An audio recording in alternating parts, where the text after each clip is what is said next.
Hello everyone, Namaskar, welcome to my channel Maths Guidance. So far we have studied about various terminologies related with the chapter polynomials in the first lecture, and in the second lecture we have studied about the types of polynomials, degrees of polynomials and so on. And this is the third lecture in this chapter polynomials, and we are going to study the most important part of this chapter, that is, one is zeros of a polynomial and second one is remainder theorem. Remainder theorem, that when fx is divided by x minus a, then the remainder is fa, and we are going to see its proof also. And we will solve as usual various sorts of problems, so that the theory which we have studied will be clear in our mind. So I hope guys the video is going to be very useful and fruitful. So please do watch my videos, and please like, share and subscribe my videos. Thank you very much. So friends, let's start zeros of a polynomial. So let px be a polynomial. Let px be a polynomial. So we have to find out a value of x. We have to find out a value of x such that this px will be equal to 0. If px is equal to 0 at some values of x, then that value of x will be called the zero of a polynomial. Then that value of x is a zero of a polynomial, is a zero. Okay, let us suppose at a value alpha, this px is equal to 0, or you can write that p alpha is equal to 0, like this. Means when we replace this x by alpha, this becomes 0. So p alpha equal to 0, then alpha will be a 0 of a polynomial. Okay, so alpha is a 0 of the polynomial. So basically what we say, we have been given a polynomial px, and we find a value alpha such that p alpha is equal to 0. Then alpha is a 0 of a polynomial. Alpha is a 0 of a polynomial. Okay, we will learn this with examples, but let us first solve some examples. Let us suppose we have given any px. Examples: any px is equal to 2x square minus 5x plus 5. Let us suppose we have been given this, and we have to find p1. Okay, so how will we do this? We will write p1 is equal to 2 to 1 square minus 5 into 1 plus 5, that is equal to 2 minus 5 plus 5, that is equal to 2. This implies that p1 is equal to 2. Okay, so in this case we can say that 1 is not a 0 of this polynomial. In this case we can say that 1 is not a 0. 1 is not a 0 of the polynomial px is equal to 2x square minus 5x plus 5. Okay, now let us learn with some other example. Let us suppose we have been given that px is equal to 3x plus 2. Okay, and we have to find out the 0 of this polynomial. So how will we do this? Suppose alpha is the 0 of a polynomial. Suppose alpha, or leave it. Suppose we have to find out the 0 of a polynomial. So we will do px is equal to 0. Simply we will solve this equation. Finding 0 of a polynomial means simply solving this equation px equal to 0. This implies 3x plus 2 is equal to 0. This implies x equal to minus 2 by 3. So minus 2 by 3 is a 0 of px is equal to 3x plus 2. Okay. Let us take one more easy example, very easy example. The question will be like this: find a 0 of the polynomial. Find a 0 of the polynomial px is equal to x minus 3. Very simple.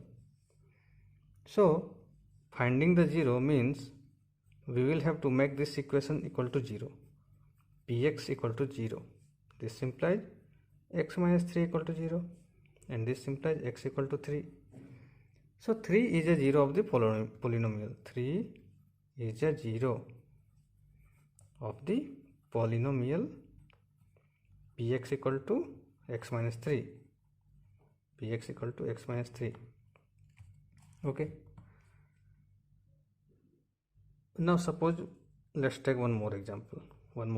Suppose we have been given that hx equal to 6x minus 1, and we have to find out its 0. Okay, so what we will do? We will do hx equal to 0. This implies 6x minus 1 equal to 0, and this implies x equal to 1 by 6. Therefore 1 by 6 is a 0 of what? Of hx equal to 6x minus 1. So 1 by 6 is a 0. Further on we will take some more examples, but overall this is a definition of a 0 of a polynomial. Let px be a polynomial. If px equal to 0 at some values of x, then this x will be a 0 of the polynomial, and basically we have to solve this equation px equal to 0. We have to solve this equation, and whatever is the outcome, that is the 0 of the polynomial px. Okay, p alpha equal to 0, then alpha will be a 0 of the polynomial. It's an easy thing. Let's solve some more examples so that it will be more easier. Okay. Now before moving to solving the examples, let us understand some observations. I have written here some observations, and we will study and understand all of these in a very good manner. So first of all, the first one I have written is a non-zero constant polynomial has no 0. A non-zero constant polynomial has no 0. That means let us elaborate this one, first one. Okay, so a non-zero constant polynomial, let us suppose 7 is a non-zero constant polynomial. We can write it like this: 7 and x to the power 0. Okay, so basically it has no 0. When you put anything in this place of 0, it will be 1. So it will never become 0. It is constant. It will remain 7. Whatever you put in the place of x, it will be 1. Okay, so this will have no 0. You can understand it. Okay. Second one is every real number is a 0 of the 0 polynomial. Let us take 0 as a polynomial. So whatever you put in this place, basically you can put nothing in this place. This is already a 0. That is why it is written that every real number is a 0 of a polynomial. 0 polynomial. Every real number is a 0 of a 0 polynomial. Okay. So let us understand the third one. A 0 of a polynomial need not be 0. This is very good, but in order to avoid confusion, you should be knowing this, that this 0 cannot be always 0, because we have seen that 0 can be our 3 also can be 0, 1 by 3 also can be 0, anything can be our 0 of that polynomial, and it is not necessary that it will be always a 0. This 0 and this 0 are completely different things. Okay, so to avoid confusion, you should know all these things. Now the next one is like this: 0 may be a 0 of a polynomial. Yes, it is correct. Suppose we have taken 5x as a polynomial. So when you make 5x equal to 0, basically this will come x equal to 0.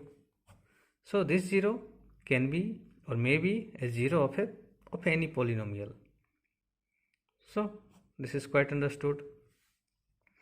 Next one, let us see, every linear polynomial has one and only one 0. Okay, linear polynomial has one and only one 0. Yes, this is correct. Let us suppose you know the general form of a linear polynomial. General form of a linear polynomial. General form of a linear polynomial. If you remember, then it was ax plus b, where a should not be equal to 0. So when you find the 0 of this polynomial, you have to make ax plus b is equal to 0. This implies ax equal to minus b or x equal to minus of b by a. So minus b by a is the one and only one 0, one and only one 0 of fx equal to ax plus b. Correct? So this is the one and only one 0 of a linear polynomial. You can solve with more examples. Let us suppose you have taken 5x plus 1, or anything you can take. Let us suppose you have taken 2x. This is also a linear polynomial. This is also a linear polynomial. So linear polynomial means polynomial of degree 1. Okay. So all of these have only one 0. So this is quite understood, and I have written the general form also to make you understand. Now the last one is, a polynomial can have more than one 0. Yes, if you take a quadratic polynomial means a polynomial of degree 2.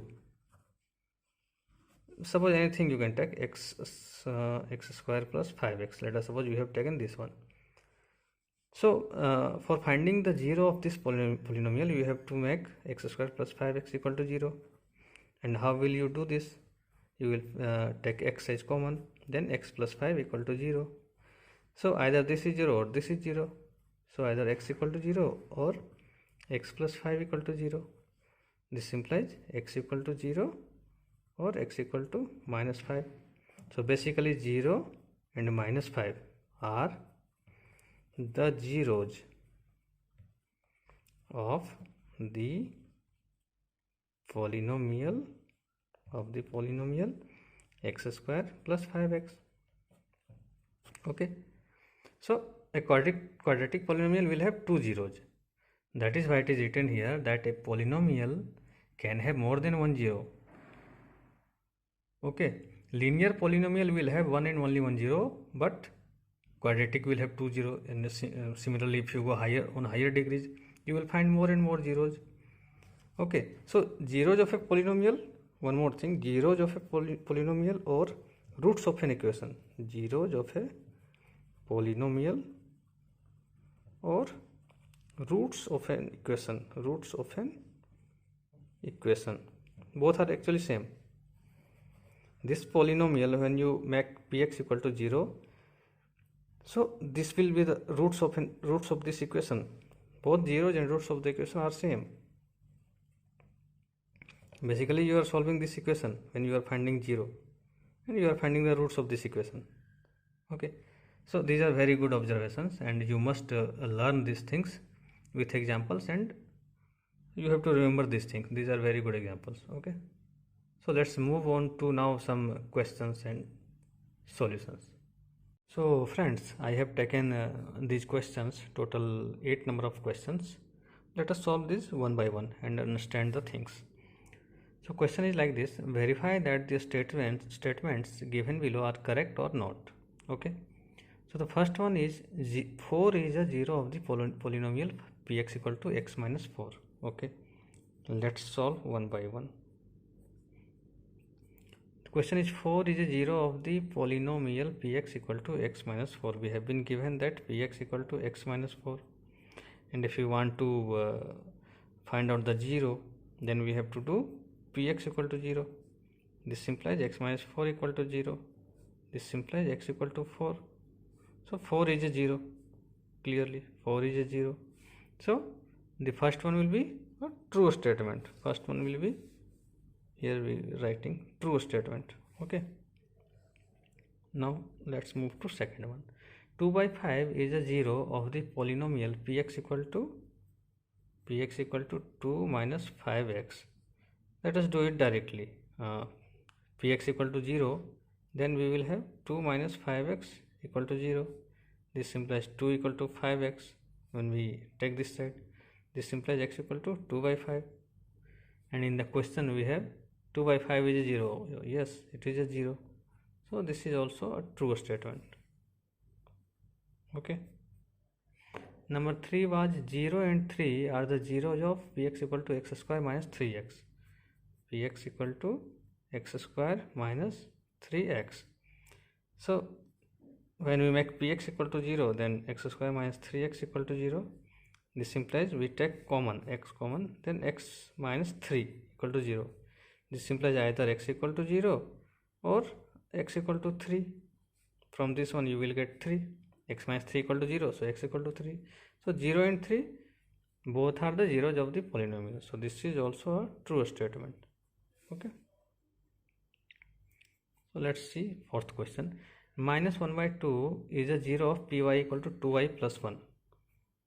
The equation was py equal to 2y plus 1. Okay. When we make it 0, then 2y plus 1 equal to 0. This implies y equal to minus 1 by 2. This is what we have been given. Minus 1 by 2 is 0. Yes, it is a true statement. True. Okay. Fifth one is minus 1 by root 3 and 2 by root 3 are the zeros of 3x square minus 1. Okay, let's see. Px equal to, we have been given 3x square minus 1. When we make it 0, then 3x square minus 1 equal to 0. This implies 3x square equal to 1. This implies x square equal to 1 by 3. And when you solve it, basically this is equal to plus minus root over 1 by 3. But here we have been given minus 1 by 3 and 2 by root 3. 1 by root 3 and 2 by root 3. But this will be 1 by root 3. Okay. This will be 1 by root 3 plus and minus. So it is incorrect statement. Incorrect or wrong statement we have been given. So this is wrong. Fifth one is wrong. Let's move on to sixth one. Minus m by l is a 0 of px equal to lx plus m. Okay. Px equal to lx plus m. So we will simply make it 0. Lx plus m equal to 0. This implies lx equal to minus m. This implies x equal to minus m by l. And this was the same thing given here, minus m by l. And here minus, so it is a true statement. True statement. Let's see this one. 0 is a 0 of px equal to x square. Okay. Px equal to x square. So when you make it 0, x square equal to 0, this implies it will come out 0. Okay. So it is also a true statement. But the main thing to look at here is this is a quadratic equation, x square. But the roots or the zeros are only 0. Basically both are same, because you can write 2 0, but there is no point in writing 2 0. This is only 0. So we will learn later on, maybe in class 10th, that a term is called the equal roots. Okay. So these are the equal roots. 0 and 0 are equal roots. So for the time being you write it x equal to 0, and this is a true statement. 0 is a 0. Okay. So next one, 1 and minus 1 are the zeros of px equal to x square minus 1. Okay. X square minus 1. So in this case, x square minus 1 equal to 0, we will make the equation x square equal to 1. This implies x equal to plus minus root over 1 or plus minus 1. Okay. So plus minus 1. And here we have the same thing, 1 and minus 1. So clearly 1 and minus 1 are the zeros of px equal to x square minus 1. Okay, so this is also true statement, true. So now let us now move on to the next topic. Okay, so guys, this is the most important most important part of today's lecture. So let us understand it. Remainder theorem. Okay, the statement is like this: let fx be a polynomial of degree n greater than equal to 1. Okay, n greater than equal to 1 means it has to be a minimum degree 1. Okay, maximum it can go up to whatever, but minimum of degree 1, that means it should be a linear polynomial. So let fx be a polynomial of degree n greater than equal to 1, and let a be any real number. Okay, let a be any real number. When fx is divided by x minus a, when this polynomial is divided by x minus a, then the remainder is fa. Okay, and we have to see its proof also. Let us see that how this can be correct. Okay, so we will go by this statement, and to make you understand, I am doing it very easy. Okay, let us see this statement. When fx is divided by x minus a, let us write like this, that x minus a is the divisor, and when we divide x, this fx, okay, fx. So when fx is divided by x minus a, then the remainder is fa. So we will have some quotient when we divide. Let us suppose this quotient is gx, and when we move forward, there will be some remainder. Let us suppose this remainder is rx. Okay, remainder can be 0, but let us suppose in this case it is rx, it cannot be 0. Okay, so this is the simple thing, whatever is written here. When fx is divided by x minus a, then the remainder is fa. Okay, we have to prove that this remainder will be fa. So this is quotient, this is remainder. Now you can write fx is equal to x minus a into gx plus rx. Okay, this you can write from the normal, you know these things. Let us suppose this equation 1. Okay, now forget about these things. Now we are going to concentrate on these two. The remainder is rx, quotient is gx, and also this one, divisor is x minus a. So we can write from our knowledge that the degree of rx, the degree of rx is less than the degree of x minus a. This is quite simple. We know that the remainder should always be less than this one, divisor. Okay, so that our division process is complete. So from that knowledge we can write that degree of rx is less than degree of x minus a. Okay, and you know that the degree of x minus a is a linear polynomial, and its degree is 1, because x to the power 1, its degree is 1. This means degree rx is less than 1. Okay, because we have its degree of x minus 1, a is 1, so degree of rx is less than 1. This implies you can write that degree of rx is equal to 0. We can tell this one that if it is less than 1, then it will be 0. Let us suppose it is 0. This implies this rx equal to, let us suppose, some constant r, because if its degree is 0, then it will be a constant. Let us suppose this constant is r, constant. Okay, this is a constant. Now we will come to this statement. When fx is divided by x minus a, then this will be quotient, this will be remainder, and this will be the normal equation. We will put rx from here to here. So our equation 1 becomes, what will it become? F of x is equal to x minus a and gx plus this rx will become r. Okay, This Rx will become R. This is our second equation. Because Rx equal to R we have proved here. So Rx will become R. Okay. Now when we put x equal to A, when we put x equal to A in equation 2, it becomes, what does it become? It becomes f of A. We are putting x equal to A. Okay. F of A is equal to A minus A into G x plus R. This implies f of A equal to this term will become 0, okay, plus R. This implies f A equal to R. Okay. So f A equal to R means that remainder will become our f A, because this Rx equal to R, and this is the Rx is the remainder.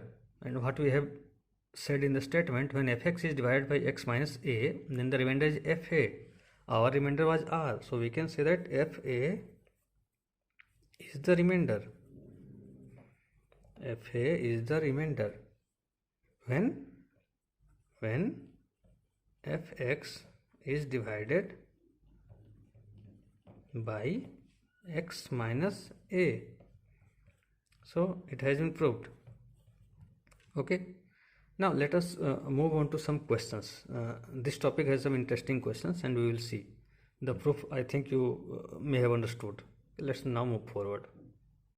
So friends, I have taken these 3 questions. Okay, find the remainder when this is divided by this, like these 3 questions, and let us solve these one by one.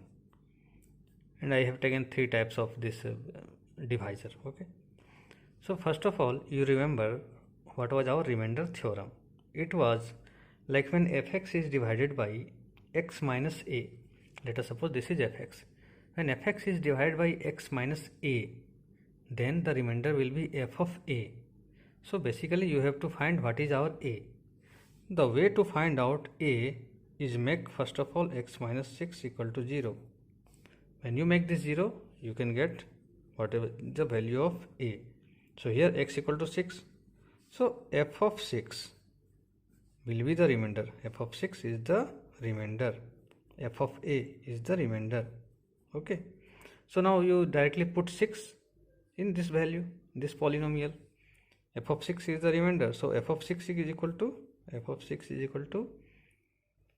you put 6 in this value of x, means 6 cube minus 7 into 6 square plus 6 into 6 plus 4.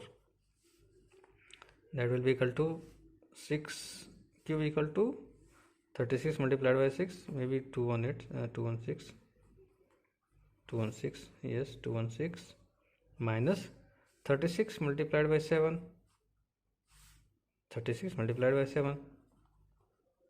252 plus 36 plus 4, that is equal to 40, and 216 means 256, and minus 252, that is equal to 4. Okay, so remainder will be 4. Remainder is 4, that is f6. Okay, let's move on to next one, second one. What is the second one?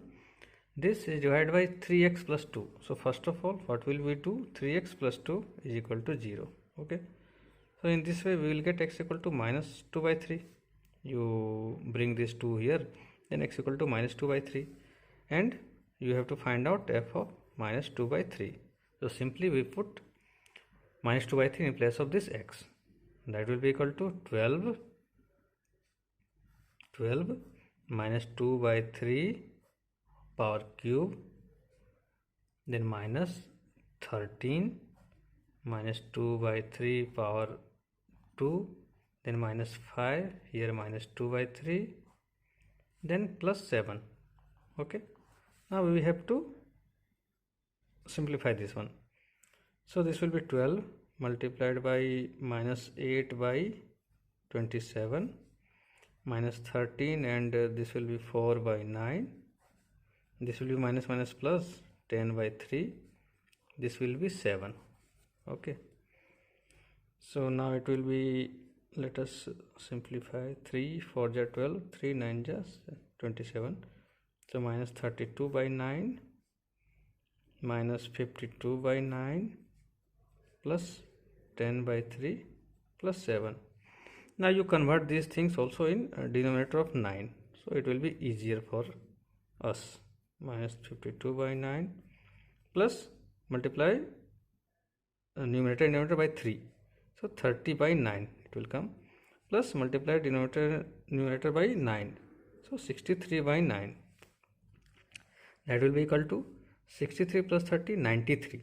93 minus this 84, I think. Okay, so it will become 93 minus 84 by 9, that is equal to 9 by 9, that is equal to 1.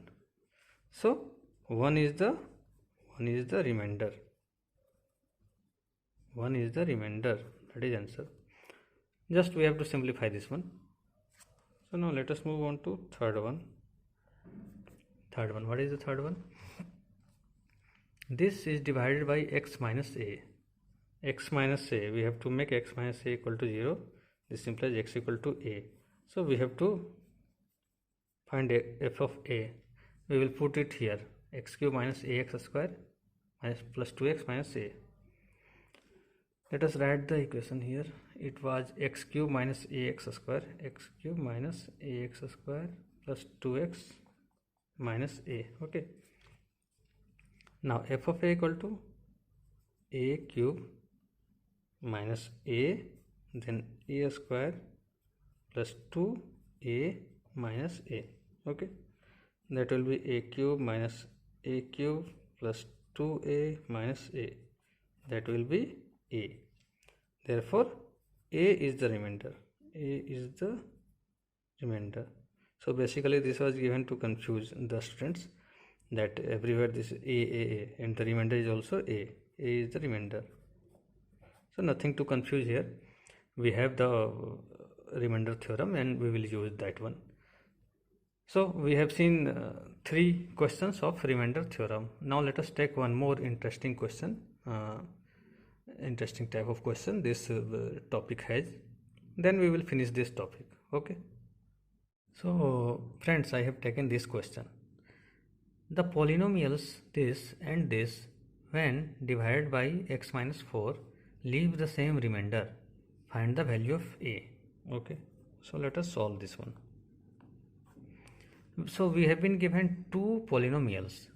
Let us suppose fx is equal to ax cube plus 3x square minus 3, and let us suppose gx is equal to 2x cube minus 5x and plus a. Okay, and the divisor we have been given is x minus 4,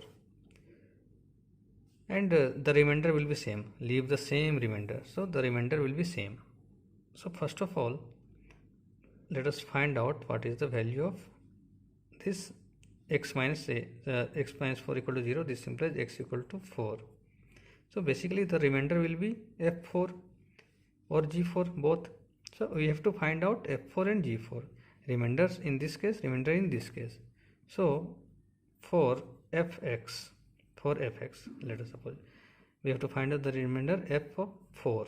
Okay, that is equal to a 4 cube plus 3 4 square minus 3, that is equal to 64a plus 48 minus 3, that is equal to 64a plus 45.